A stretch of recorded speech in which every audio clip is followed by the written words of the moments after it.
방과 후 학교인 건 알았지. 이제 학교 수업 끝나고 이제 방과 후에 학교 안에서 체험할 수 없는 걸 학교 밖에 마을에서 한다. 이 정도만 알았던 거지. 아이들이 영화에 대해서 관심이 많잖아요. 그냥 굉장히 뜨거웠죠. 뭐? 영화를 한번 찍어볼 수 있다고? 그것도 남양주 종합촬영소에 가서 굉장한 일인 거죠. 뭐 촬영소 안에가 온갖 시설이 다 있다는 거 아는데 거기서 먹고 자고 영화 한 편 만들어 볼 수 있다고? 그냥 굉장했어요. 그래서 이제 이 아이들이 영화를 직접 만들어 보고 또 그 영화를 마치 그 부산 영화제나 깐느 영화제처럼 그렇게 우리가 영화제를 했다고요. 제1회 남양주 청소년 영화제에서 정말 시청 홀을 빌려가지고 레드 카펫 깔았잖아요. 이게 쓰고 버리는 거지만 어쨌든 그걸 깔고 이게 소문 난 거예요. 소문이. 그래서 이제 자유학년제가 이제 본격적으로 시작을 했잖아요. 그때 얼마 안 됐어요. 그래서 영화를 하고 싶은데 이제 기자재 반드시 영화는 기자재가 필요하잖아요. 그냥 몸만 가도 되는 일이 아니잖아. 이런 걸 다 갖춰져 있는 데가 남양주 종합촬영소라는 선입감을 가지고 있었고 거기에 소속된 그 강사 지금 우리가 마을 교사란 말로 다 통일했지만 이분들 모시면은 자유학년제에서 뭐 16차씩 정도 하면 영화 하나 만들어 보겠다 해서 굉장히 많이 왔어요. 여기저기 한 6, 7군데. 그 다음에는 문화체육관광부에서 그 공모 사업으로 그 창의 체험스쿨 영화를 가지고 읍면단위 학교로 찾아갔죠. 그러니까 한 22개 학교였어요. 연천, 포천, 뭐 남양주가 읍이 있잖아요. 와부, 뭐 태계원면 이런데. 그래서 555명, 어쩌면 555명이에요. 555명이 평균 10차시 이상 자유학년제 파견했죠. 굉장히 보람이 있었어요. 아마 그 영향이 이 꿈의 학교에 관한 걸 꽤 많은 홍보가 됐죠. 오히려 그걸로 꿈의 학교에 참여하는 감독들이 와서 학교에 들어와서 학교 안에서 영화를 직접 써보고 시나리오를 쓰고 만들어보고 같이 공동 연대 협력하면서 그때 한국 콘텐츠진흥원에서 우리가 지원받아가지고 굉장히 활발하게 재밌게 했죠. 근데 무작정 달라든 데가 많잖아요. 그리고 하면서 이제 어떻게 보면 아이들이 저는 그 학교에서 만들어가는 꿈의 학교나 또는 마중물 꿈의 학교에 대해서는 깊숙이 잘 몰랐고 찾아가는 꿈의 학교에 주로 집중했잖아요. 그래서 이제 우리 아이들이 마을 안으로 찾아와서 자기가 원하는 걸 경험해보고 체험해보고 한번 해보는 거 아니겠어요? 그러니까 굉장히 원하는데 마을이 오히려 준비가 안 돼 있어서 마치 가르쳐 드리려고 했었고 그리고는 콘텐츠를 정리정돈이 안 돼 있잖아요.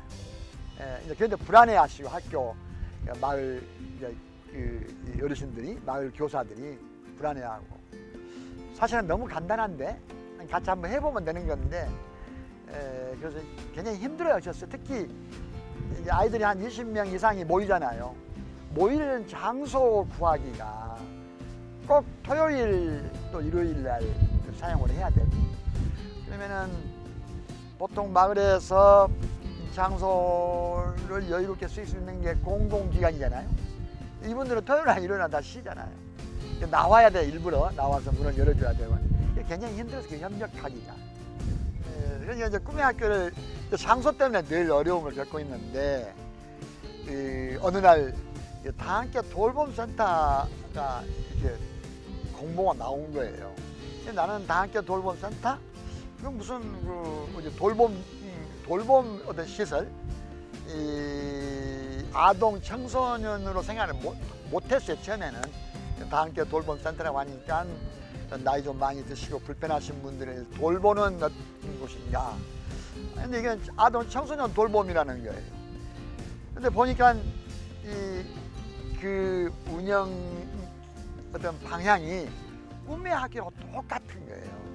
에? 마을의 인적 물적 자원이 연대 협력해서 마을에 우리 아이들을 돌보자는 게 아니겠어요? 근데 그것보다도 난 정말 내 관심을 끌었던 건 장소를 무상으로 준다는 거예요. 예. 월, 화, 수, 목, 금은 센터 아이들이 쓰고 사용하고 토요일 날, 일요일 날 그 강의실 공간을 비잖아요. 이걸 우리 꿈의 학교 우리 아이들이 활용하면은 정말 큰 고민 하나가 풀어지겠다. 우리만 쓰는 게 아니라 다른 꿈의 학교에서도 시간을 나누어서 쓸 수가 있잖아요. 시작이 그렇게 된 거예요. 다 함께 돌봄 센터를 하게 된 게. 지금은 이제 3군데나 다 함께 돌봄 센터를 운영하고 있죠. 또 하나 더 발전한 것은 우리가 마을 공동체잖아요. 이 꿈의 학교를 운영하는 사람들이 하프 모시다가 우리 이렇게 공동체 조합원이 되시기도 하고 일원이 되시기도 하고 하는데 이분들이 다 함께 돌봄 센터에 가서 일할 수 있는 거예요. 뭐 4시간 반 파트타임 혹은 뭐 종일 이렇게 일할 수 있고, 그러니까 결국 이렇게 이 숨겨뒀던 자기 재능, 장롱 속에 있었던 자격증 이런 게 밖으로 나오기 시작한 거죠. 그래서 꿈의 학교에 가서 우리 아이들하고 학습 체험하는 건 어떻게 보면 덤이 되는 거고, 이제 다 함께 돌봄센터에서 적극적으로 본인의 어떤 일을 찾게 되니까 서로서로 윈윈, 꿈의 학교는 꿈의 학교들에서 풍요로워지고, 다 함께 돌봄센터는 우리가 굳혀져 있는 꿈의 학교 정신이 있잖아요. 스스로 도전하고 힘차게 한번 도전해보는 이런 거, 이게 이제 다 함께 돌봄센터로 이어져 가면서 어떤 마을의 선순환적 학습 공동체, 마을 공동체가 이렇게 굳어져 가는 것 같아요. 이 아동 청소년 돌봄이 요즘 돌봄이 화두예요. 키워드야. 돌봄. 또 2가지죠. 아동 청소년 돌봄, 어르신 돌봄인데 특히 아동 돌봄에 요즘에 이 코로나 팬데믹으로 아주 심각한 거예요. 맞벌이 부부, 또는 한부모, 또는 조선 가족, 또 다문화 이런 여러 형태에서 이 돌봄이 아주 중요한 어떤 이슈가 된 거예요. 그러니까 이 교육부 나름대로의 돌봄을, 또는 뭐 교육청 나름대로의 학교 안의 돌봄, 또 경기도 자체에서 또 마을 돌봄 교실, 여성가족부에서 하고 있는 마을 교실, 이렇게 다양하게 있어요. 우리가 하고 있는 다 함께 돌봄센터는 보건복지부에서 하고 있는 다 함께 돌봄센터고, 또 경기도 교육부에서 하고 있는 학습 돌봄터, 학교 돌봄터, 그건 학교 아니에요. 또 교육청에서 하고 있는 돌봄교실은 또 학교 별도로 있잖아요. 그러니까 경기도 학교에서 운영하는 돌봄교실, 그 옆에 돌봄터, 학교 돌봄터, 이건 교육부형이에요. 굉장히 종류가 많습니다. 저는 이제 꿈의 학교 하시는 분, 운영하시는 분들 보고 이 어떤 공동체가 좀 지속 가능하려면은 이런 돌봄 교실 여러 형태가 있으니까 이렇게 이수탁 받으셔서 함께 하는 게 지속 가능하고 더 나은 비전을 수립할 수 있다, 이런 생각이 해요. 그래서 많이 권하고 있습니다, 요즘에. 그러니까 참 우연인데 그 바탕은 다 꿈의 학교에 시작한 거예요. 꿈의 학교에 7년치 아니니까.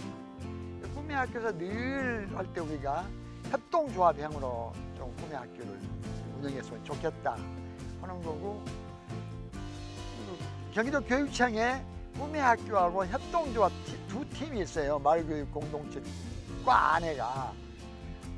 그래서 이 경기도 교육청에서 하시는 말씀이 사회적 협동조합을 요 갔으면 좋겠다.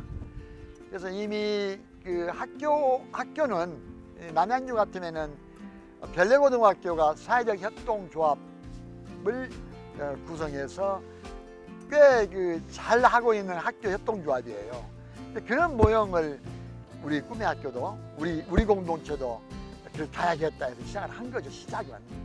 그런데 이제 꿈의 학교 운영하면서 사회적 협동조합으로 법인 전환을 하고, 그리고 다학교 돌봄센터를 운영하게 되니까 경기도에서 이제 고민이 하나 있었던 거예요.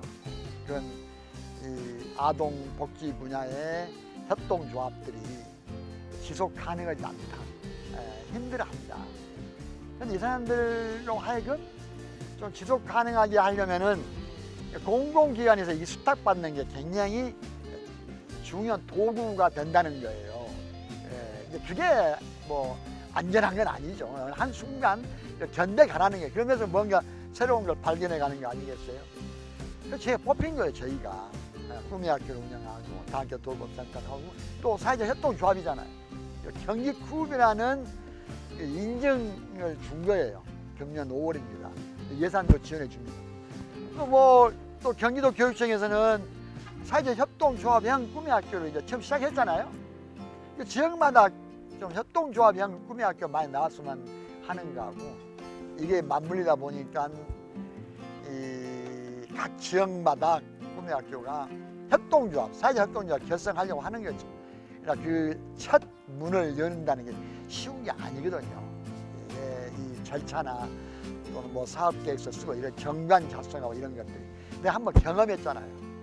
또 경기도 교육청에서 그렇게 했으면 하잖아요. 난 또 경기도에서 그 미션을 받았잖아요. 그러니까 뭐 막 노력할 것도 없이 각 지역마다 화성, 포천, 연천 할 것 없이 지금 한 30군데 꿈의 학교 하고 지금 저는 협력하죠. 그래서 이 협동조합을 설립하는 걸 도와드리기도 하고, 창조총회는 여러 군데서 했어요. 뭐 김포에도 창조총회 했고, 남양주가 한 3군데, 4군데, 구리가 또 한 3군데, 4군데 창조총회에서 협동조합, 사회 협동조합으로. 그러니까 그 막연한 꿈의 학교 운영자들이 막연하잖아요. 그러나 이제 사회적 협동조합을 공부하고 알아보면서 굉장한 자신감을 갖게 될 것 같아요.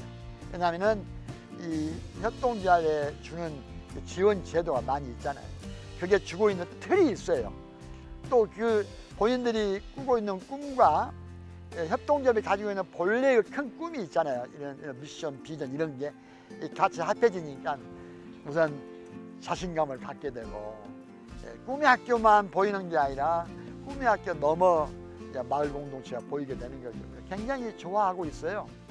금년도는 이제 한 30군데로 제안해서 그분들이 잘 가도록 이렇게 할 생각입니다. 그리고 그분들끼리 또 연대 협력하는 어떤 공동체를 하나 구축했으면 하고요.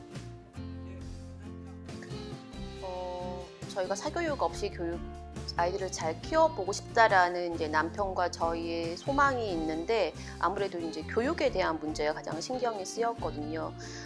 다른 분들은 그럼 사교육 없이 애들을 키우는 거라는 건 그냥 자유롭게 막 키우는 거 아니야? 라고 하지만 사실 저희는 공교육만으로도 충분히 아이들을 잘 키우고 좋은 대학, 또 질 좋은 삶을 살 수 있을 거다라는 사실은 실험을 하고 있는 거죠, 지금도. 그런데 이제 꿈의 학교를 만나면서 그 실현을 하고 있는 과정이라고 생각하면 될 것 같습니다. 학교에서 배우지 못하는 것을 학교 밖에서 마을에서 배울 수 있다. 전문가들에게. 그렇게 이해했습니다. 정확하게 이해를 하셨네요. 네. 아빠와 아이들이 영화 보는 걸 굉장히 좋아하고 영화도 굉장히 많이 봤거든요. 그래서 그 영화를 보는 것 말고도 한번 찍어 본다는데, 이게 돈 주고 배우려면 엄청 배우기 힘들고 비싼데 공짜로 해준다니까 한번 가보자, 어떤 데인지. 그래서 실제로 그래서 교육 설명회도 가보고, 그리고 이제 아이랑 상담 이제 같이 얘기하면서 아이도 배우고 싶다고 하고 적극적으로 추천했죠. 이런 거 기회가 흔치 않다, 꼭 해야 한다. 그래서 시작하게 됐습니다. 많이 감동받았어요. 그냥 대충 할 수도 있고 그냥 실적 올릴 수도 있는데 굉장히 꼼꼼하게 애들 관리해주고 커리큘럼 자체도 잘 짜서 영화라는 게 어떤 건지 얼마나 고된 힘들게 사람들 작업해서 아름다운 영상으로 나오게 되는지를 애들이 실제로 이제 경험하게 되니까 참 만만치 않은 거구나, 소중한 작업이구나 이런 것들을 옆에서 지켜보게 됐습니다. 웃겼죠. 웃기고 어설픈데 그 애들이 순간순간에 그 굉장히 집중력 발휘해서 하는 거 보고 얘가 한 뼘 더 성장했구나라는 게 느껴지더라고요. 그리고 실제로 영화학교에서 배우는 것들을 굉장히 잘 써먹을 수 있어요. 학교에 수행평가할 때 UCC 만들기 이런 거 하거든요. 무조건 나가면 상 받아갖고 오는 거예요. 그리고 한 편의 영화를 이제 애들이 만들어 보다 보니까 어떤 기승전, 그러니까 스토리를 구성하는 힘, 그런 것들이 저는 꽤 굉장히 많은 도움을 받았던 것 같아요. 종일 촬영, 땡볕에서 여름에 촬영해야 되거든요. 11월 말까지 이제 해야 되니까 그런 것들, 그리고 여러 사람들이 하다 보니까 의견 이렇게 서로 잘 맞춰져 내 맘 같지 않은 그런 경험 때문에 막 그만둔다고도 얘기도 하기도 하고, 그리고 땡볕에서 막 해야 되니까 그럴 때 힘들어하는 것 같았어요. 영화를 한 편을 봐도 좀 깊이 있게 보는 것 같고요. 그리고 다른 사람을 조금 더 배려하고 이해하는 마음이 더 조금 깊어졌다고 할까요? 그러니까 성장하는 그냥 눈으로 저희는 눈에 보이더라고요.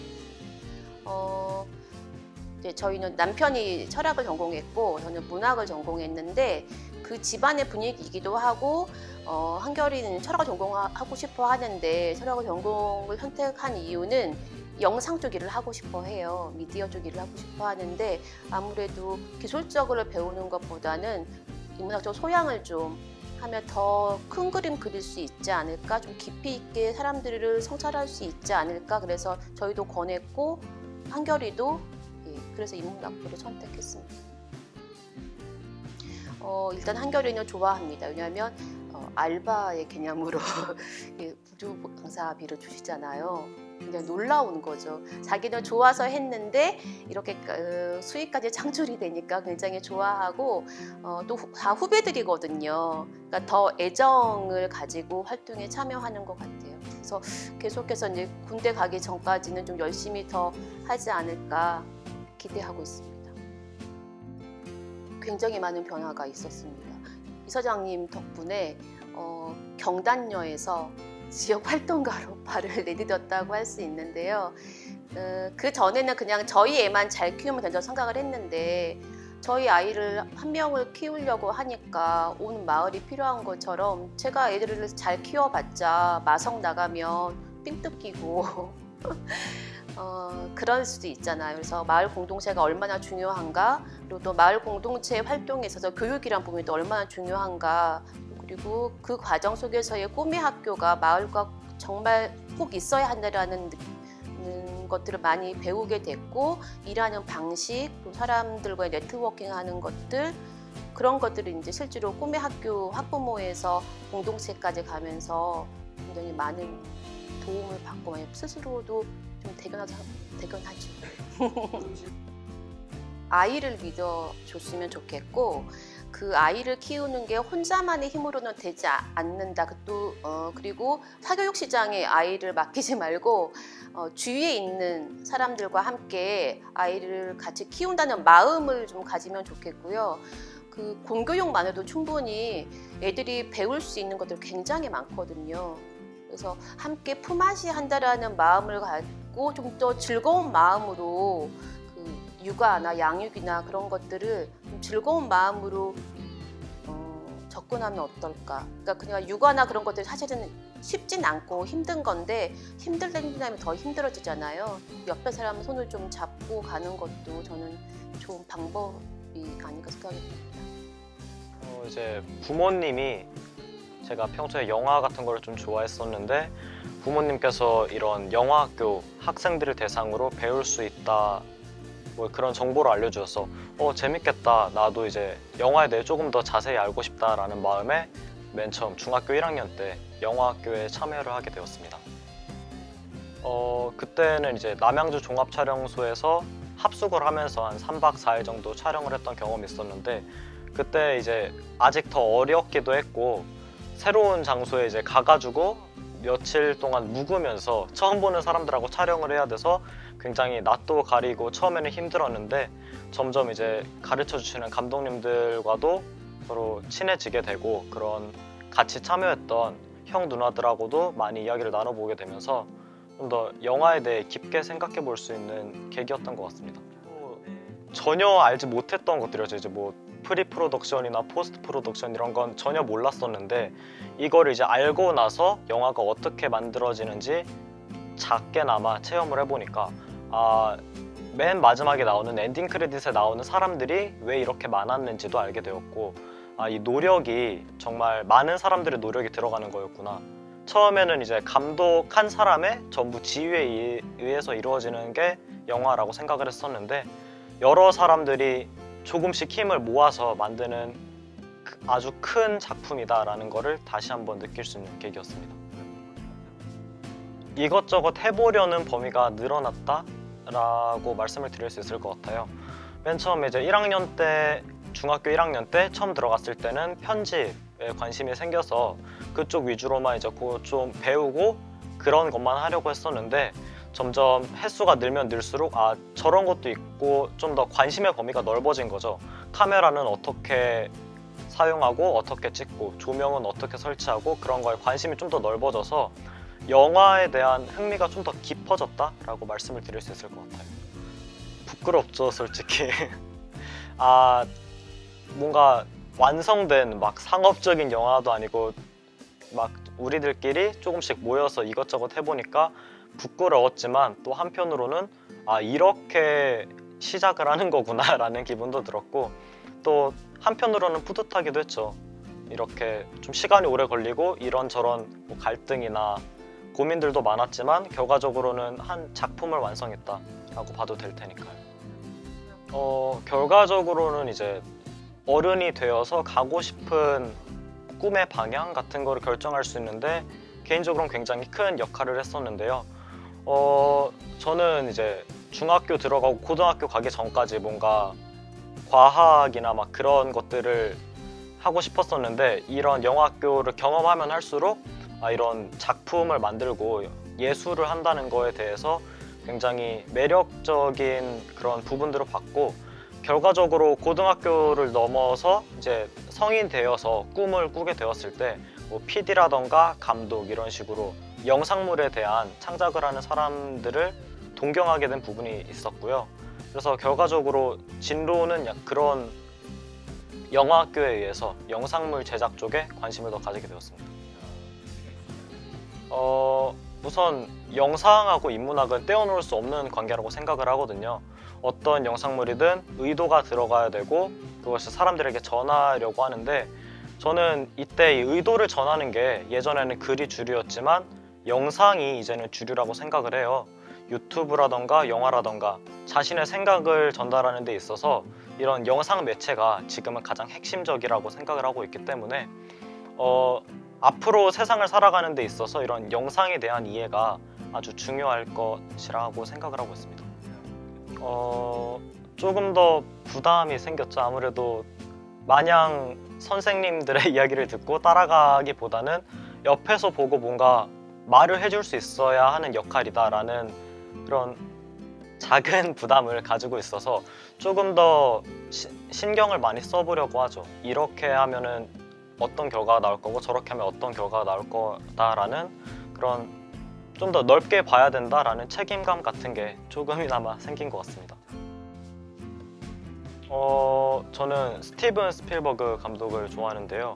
우선 상상력이 엄청나잖아요. 뭔가 자신이 상상했던 것들을 바로 감독들에게 관객들에게 보여주려고 하는 그런 시도 자체가 저는 그 시도 자체가 굉장히 위대하다라고 생각을 해요. 왜냐하면은 자신의 그런 상상을 보여주기 위해서 어떠한 자원의 투자와 그러한 사람들을 끌어모으는 데 있어서 주저함이 없다라고 느끼고 있기 때문에 자신의 생각을 큰 스크린에게 전부에게 보여준다라는 그런 행위를 가장 잘하는 감독이 바로 스티븐 스필버그라고 생각하고 있기 때문에 가장 좋아하는 감독이라고.